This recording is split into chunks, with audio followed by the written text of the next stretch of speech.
श्री स्वामी समर्थ. नमस्कार मंडळी, स्वागत आहे तुमचे माझ्या यूट्यूब चॅनलवरती. आजचा दिवस तुम्हाला खूप छान सुखाचा आनंदाचा जाऊ हीच मी स्वामींच्या चरणी प्रार्थना करते आणि आज या नवीन व्हिडिओला सुरुवात करते. येत्या 15 फेब्रुवारीला म्हणजेच रविवारी आलेली आहेत महाशिवरात्र. महाशिवरात्र म्हणजेच शिवाची महान रात्र आणि ही महान शिवरात्र एवढी महत्त्वाची आहे की तिचा वापर आपण कसा करून घेतला पाहिजे हीच माहिती मी तुम्हाला आज या व्हिडिओमध्ये सांगणार आहे. तर पहा, ज्योतिषशास्त्रानुसार महाशिवरात्रीला सर्वात अधिक आध्यात्मिक महत्त्व आहे. या महाशिवरात्रीच्या दिवशी पृथ्वीच्या उत्तर गोलार्धाची स्थिती अशी असते की मनुष्यात नैसर्गिक ऊर्जेचा उद्रेक होतो आणि या महाशिवरात्रीच्या दिवशी निसर्ग व्यक्तीला त्याच्या आध्यात्मिक शिखरावर चढवत असतो आणि म्हणून आपल्या सर्वांसाठी महाशिवरात्र ही अतिशय महत्त्वाची तिथी आहे. या महाशिवरात्रीच्या दिवशी भगवान शिव आणि माता पार्वती यांचा विवाह झाला होता, म्हणून हे एक पवित्र मिलन उत्सव सुद्धा आहे. या महाशिवरात्रीच्या दिवशी आध्यात्मिक साधना आणि ध्यान करणे हे अतिशय शुभ मानले जाते. यामुळे भगवान शिवशंकरांचा आशीर्वाद हा आपल्याला प्राप्त होतो आणि ज्यामुळे आत्मिक शांती आणि नकारात्मकतेचा नाश होतो. मंडळी, महाशिवरात्र ही अंधार आणि अज्ञानावर विजय मिळवून देण्याची रात्र मानली जाते. धार्मिक मान्यतेनुसार भगवान शिव याच दिवशी लिंगरूपाने पहिल्यांदा प्रकट झाले होते आणि म्हणून या महाशिवरात्रीच्या दिवशी व्रत करून शिवलिंगाची पूजा केली जाते. या दिवशी उपवास आणि जागरण केल्याने व्यक्तीला सुख समृद्धी मिळते आणि पापमुक्ती होऊन मोक्ष प्राप्त होतो असे आपल्या पुराणामध्ये सांगितले आहे. या महाशिवरात्रीच्या दिवशी पृथ्वीवर शिवतत्व हे खूप जास्त प्रमाणामध्ये सक्रिय असते आणि म्हणून या दिवशी आपण व्रत करून महादेवांची पूजा केली तर आपल्या जीवनातील सर्व समस्या ह्या दूर होतात. परंतु या महाशिवरात्रीच्या दिवशी काही नियमांचं पालन करणं सुद्धा खूप महत्त्वाचे मानले जाते. या दिवशी आपण काही महत्त्वाचे नियम पाळले तरच आपल्याला या महाशिवरात्रीचं पुण्यफळ जे आहे तर ते मिळत असतं आणि म्हणून यंदा महिलांनी महाशिवरात्रीला घरात अवश्य पाळा हे नियम. या दिवशी चुकूनही या एका रंगाची साडी ही आपल्याला चुकूनही घालायची नाहीत. तसेच या 3 स्त्रियांनी चुकूनही या दिवशी व्रत करू नका. 99% स्त्रियांना माहीत नाहीतर तुम्हाला याचा आयुष्यभर पश्चाताप करावा लागेल. लक्ष्मी साथ सोडून जाईल आणि घरात गरिबी दरिद्रता येईल. तुमच्या मागे संकट अडचणी सुरू होतील. तसेच या महाशिवरात्रीला पूजा सकाळी करावी की संध्याकाळी अशी ही संपूर्ण माहिती या व्हिडिओमध्ये मी तुमच्यासोबत शेअर करणार आहेत. त्यामुळे तुम्ही हा व्हिडिओ स्किप न करता शेवटपर्यंत नक्की पहा. चॅनलवरती नवीन असाल तर सबस्क्राईब करा आणि असेच माहितीपूर्व नवनवीन व्हिडिओ पाहण्यासाठी बेल आयकॉनलाही प्रेस करा. म्हणजे जेव्हा कधी मी नवीन व्हिडिओ अपलोड करेल त्याचं नोटिफिकेशन सर्वात अगोदर तुम्हाला भेटेल आणि तुम्ही एक पण व्हिडिओ मिस करणार नाही. तसेच हाईप बटनला देखील क्लिक करा. तर पहा, आज या व्हिडिओमध्ये मी तुम्हाला जे काही महत्त्वाचे नियम सांगणार आहे तर हे नियम घरातील प्रत्येक स्त्रियांनी पाळायचे आहेत. जर या महाशिवरात्रीच्या दिवशी तुम्ही या नियमांचे पालन केले तर नक्कीच महाशिवरात्रीचं संपूर्ण फळ तुम्हाला प्राप्त होईल. ज्या दिवशी भगवान महादेव आणि माता पार्वतीचा विवाह सोहळा पार पडला तो दिवस म्हणजे महाशिवरात्री आणि हाच दिवस आपल्या हिंदू धर्मात अत्यंत पवित्र व महादेवाच्या व्रतपूजनासाठी महत्त्वाचा मानला जातो. जो व्यक्ती पूर्ण समर्पणाने विधिवत महाशिवरात्रीच्या दिवशी महादेवाची पूजा करतो व व्रत करून मनोकामना मागतो त्या भक्ताची त्या व्यक्तीची प्रत्येक इच्छा महादेव नक्कीच पूर्ण करतात अशी धार्मिक मान्यता आहे. सर्व शिवभक्तांनी एक गोष्ट लक्षात घ्यायची आहे की महाशिवरात्रीचा उपवास तुम्हाला असेल तर सकाळी लवकर उठा आणि गरम पाण्याने तुम्हाला अंघोळ करायची आहेत.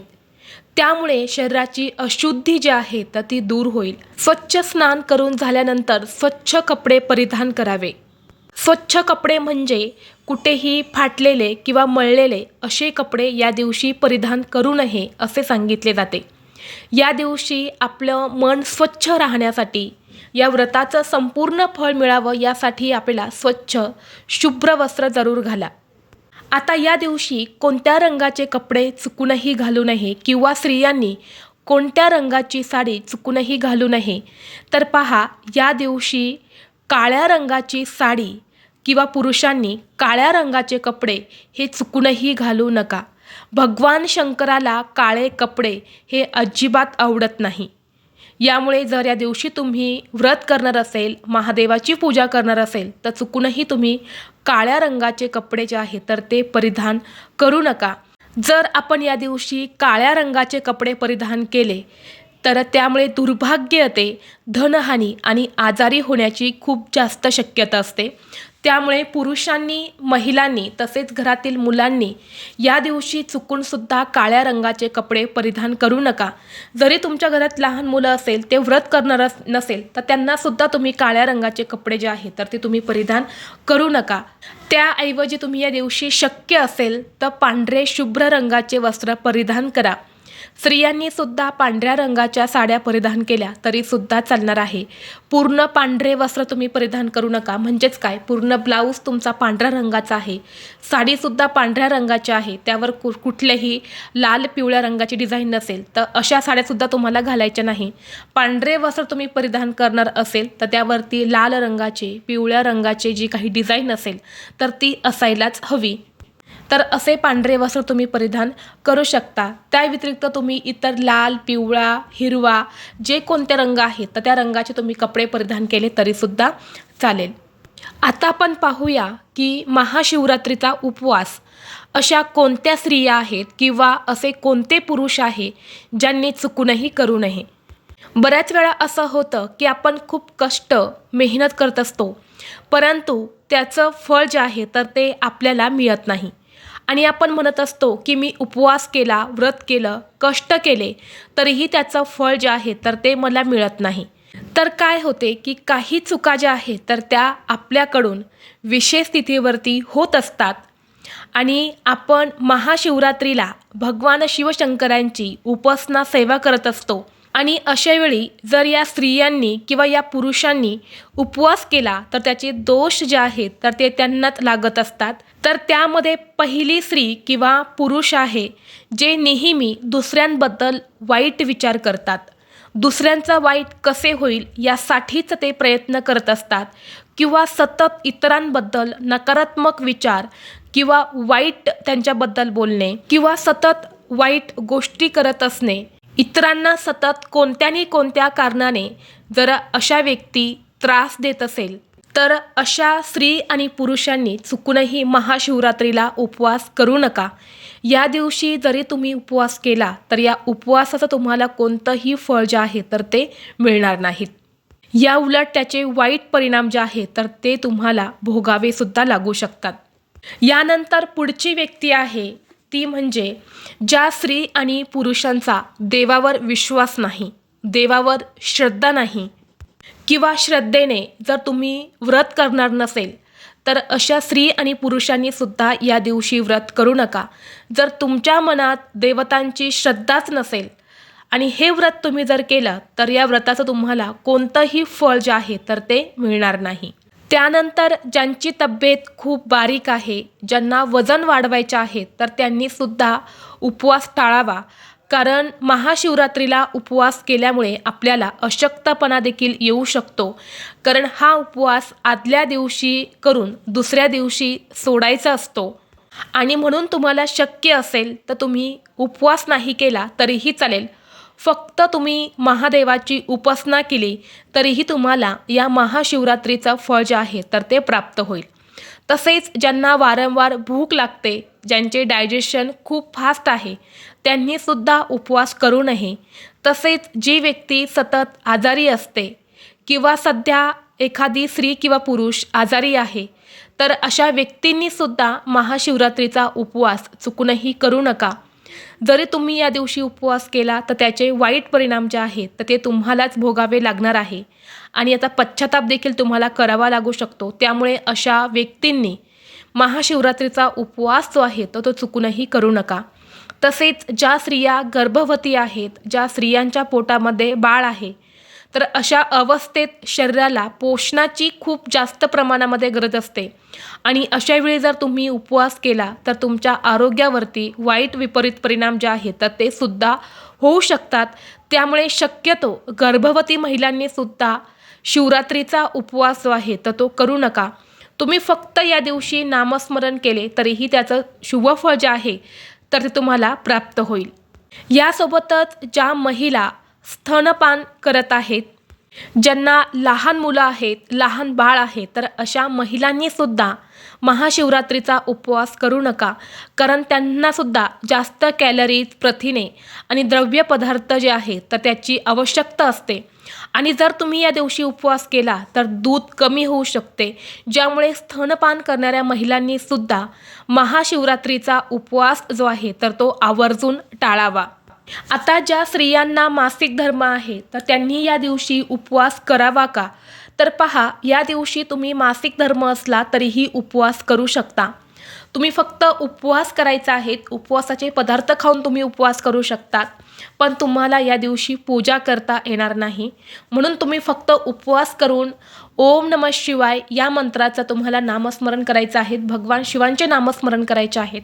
तुम्ही एवढं केलं तरीसुद्धा तुम्हाला या व्रताचं शुभफळ जे आहे तर ते प्राप्त होईल.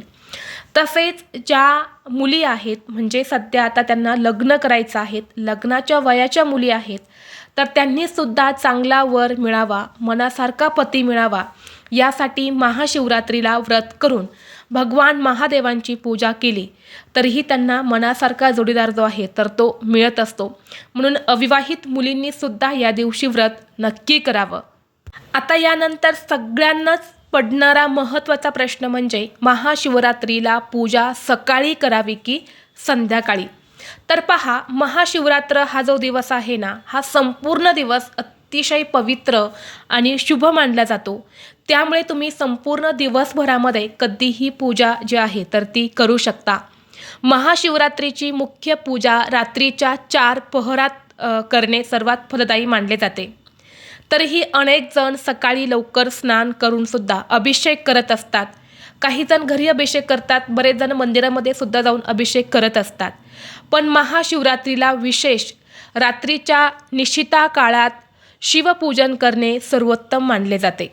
आता या महाशिवरात्रीची 4 प्रहर पूजा कोणत्या वेळेमध्ये करावी? पहिला प्रहर जो असणार आहे तर तो संध्याकाळी 6 ते 9 वाजेपर्यंत असणार आहे. तर या वेळेमध्ये सुद्धा तुम्ही पूजा जी आहे तर ती करू शकता. दुसरा प्रहर रात्री 9 ते 12 असणार आहे. तिसरा प्रहर हा रात्री 12 ते पहाटे 3 असणार आहे आणि चौथा प्रहर पहाटे 3 ते 6 वाजेपर्यंत असणार आहे. आता या 4 प्रहर तुम्ही जर पूजा करणार असेल तर तुम्ही याच काळामध्ये पूजा करायच्या आहेत. आणि ज्यांना या 4 प्रहरी जर पूजा करणं शक्य नसेल तर अशा वेळी बघा, आपण भगवान महादेवांची पूजा ही प्रदोष काळामध्ये करत असतो, म्हणजे सायंकाळी करत असतो. प्रदोष काळ म्हणजे सूर्यास्त होण्याच्या 1 तास अगोदर आणि सूर्यास्तानंतर 1 तास हा जो काळ असतो ना, हा प्रदोष काळ असतो. तर तुम्ही या काळामध्ये महादेवांची पूजा केली तरीही चालेल. आणि जर या काळामध्येही तुम्हाला नाही शक्य झाले तर अगदी सकाळपासून ते संपूर्ण दिवसभर रात्रभर तुम्ही कधीही महादेवांची पूजा जी आहे तर ती करू शकता. आता जरी तुमच्या देवघरामध्ये शिवलिंग असेल तर तुम्हाला बघा, देवघरातल्या शिवलिंगावरती अभिषेक करायचा आहे. मधाने अभिषेक करू शकतात, उसाच्या रसाने अभिषेक करू शकता, पंचामृताने अभिषेक करू शकता. तेही शक्य नसेल तर तुम्ही शुद्ध पाण्याने अभिषेक केला तरीही चालेल. परंतु देवघरामध्ये शिवलिंग असेल तर त्याच्यावर तुम्हाला अभिषेक जो आहे तर तो करायचाच आहे. अभिषेक करत असताना तुम्ही ओम नमः शिवाय, ओम नमः शिवाय या मंत्राचा जप करायचा आहे. आता जरी तुमच्या देवघरामध्ये शिवलिंग असेल तरीही तुम्हाला या दिवशी महादेवाच्या मंदिरामध्ये जाऊन दर्शन जे आहे तर ते करायचंच आहे. कारण मंदिरामध्ये जे काही शिवतत्व आहे किंवा ज्या काही सकारात्मक लहरी आहे तर त्या खूप जास्त प्रमाणामध्ये सक्रिय असतात आणि आपल्या आयुष्यामध्ये अडचणी काही कमी नसतात. तर त्या अडचणी कुठेतरी कमी होण्यासाठी तुम्हाला मंदिरामध्ये जायचं आहे, दर्शन घ्यायचं आहे आणि तिथे सुद्धा तुम्हाला शक्य असेल तर पूजा नक्की करायच्या आहेत.